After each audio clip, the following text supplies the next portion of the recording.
It's 7:13. Welcome back. Coming up later this month, there's an event to talk about cannabis. It's happening on the 27th at the Lakeshore Museum Center in Muskegon. We've got Karen Kukulik, the co-owner of IndiGrow, and behind this event, live with us in studio this morning. Thanks so much for being here with us, Karen. Yes, thank you so much for having me. Yeah, glad to have you. You're calling this a conversation about cultivating community. Tell us about what this discussion will center around. Yeah, so this is our 4th annual Parents' Night, where we just kind of gather parents or caregivers of any kind to educate them on cannabis and things to just be considerate of. We really want them to be educated so that they can make informed decisions for their families and make sure that everyone's being safe, whether you're consuming cannabis or not. This event is for parents, educators, any sort of caregiver who interacts with youth at all and has questions about how to approach cannabis. Nice. Well, tell us more about your background, Karen. I understand you're co-owner of IndiGrow. So tell us more about that and how you came to putting on an event like this. Yeah, so IndiGrow is a cannabis micro business located in Muskegon, Michigan. I co-own it with my father and my husband. And we're just really focused on bringing education to cannabis along with sustainability and just making sure that people have informed decisions. So my background is as an attorney, so I'm really big on education and informing people, making sure they understand not only their rights, but just things to keep each other safe. Absolutely. And so why did you feel a discussion like this was important to have in the Muskegon area? Yeah, well, like I said, this is our 4th annual. So we're having it again because the parents in our communities have requested that we continue this effort. So really the main goal is making sure that everyone is safe in our community and they have the resources they need. So whether you're dealing with how to talk about cannabis with your youth, or maybe you use it yourself and you want to make sure you're being safe, if you have kids in the house, things like that. So it's really kind of a catch-all for anyone. We just need to start having these conversations more. And we know these conversations are happening at home, so bringing it to a little bit more of community-based education. Absolutely. I mean, there are some people, you bring up cannabis and they are just done with the conversation. Right. They don't think anything good can come of it. So what would you say to people who don't believe there's a safe way to use cannabis or that you can't use it without being a negative influence on young people? Yeah, I mean, abstinence might work for some families, but every family's going to be different. So depending on what your situation is, you just want to make sure that you're being considerate of everyone in your household.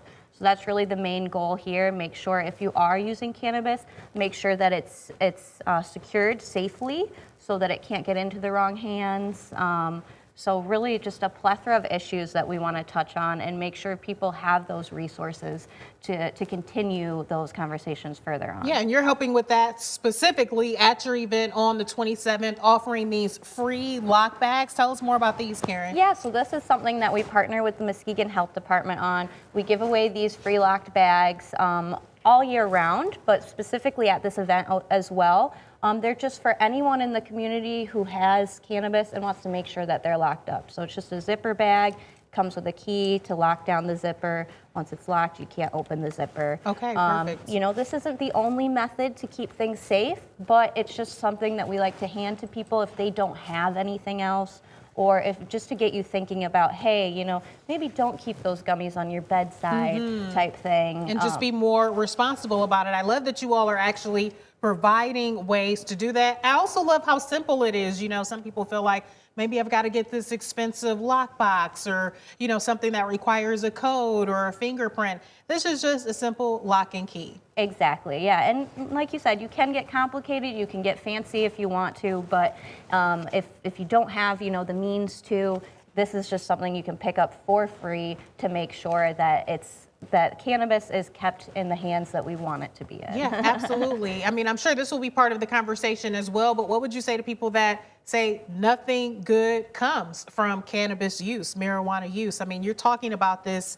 at the meeting, how to use it safely. Talk to people who maybe have that perspective and what you've heard about some of the positive effects of it. Yeah, I mean, cannabis is something that can be really beneficial to the people who use it, but it's really about having an informed consumption, having that balance. So at this event, we're not only going to be talking about cannabis, but we're also going to be talking about alternative pain methods. We have support from a lot of resources, chiropractors, resources for foster parents, all sorts of resources that we have in the community are all going to be showing up at this event to just make sure that everyone has that information.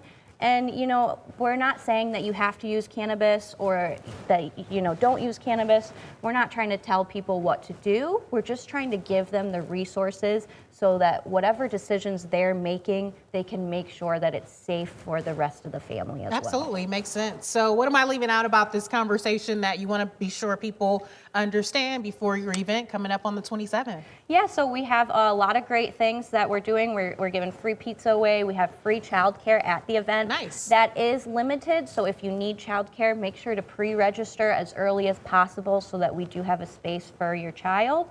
But that childcare is right on site, provided by a local daycare provider in our community, Explorers Learning Center. And is there a website that you want to provide for people to pre-register? Yeah, you can look us up either on Visit Muskegon. We have our whole event page there, or there's the Facebook page, which also links you right to the pre-registration. So whatever's easiest. We'll have free vape disposals, so if people do have vape hardware that they're looking to dispose of in a way that they can ensure doesn't get into the hands of any minors, we'll have a secure disposal method there. Lots of free prizes, lots of resources really just for anyone in the community. Like I said, whether you're a caregiver, parent, educator, if you're interacting with youth and cannabis has come up, I would really encourage you to come to this event so that as it comes up, you have those kind of tools in your tool belt to really engage in those conversations in ways that are appropriate and effective. Excellent. All right, really important stuff there. You're offering some great things at the event, in addition to some really helpful information. Again, that's the 27th in Muskegon. We'll be sure to have this information on our website. Karen, thank you again for being here with us this morning.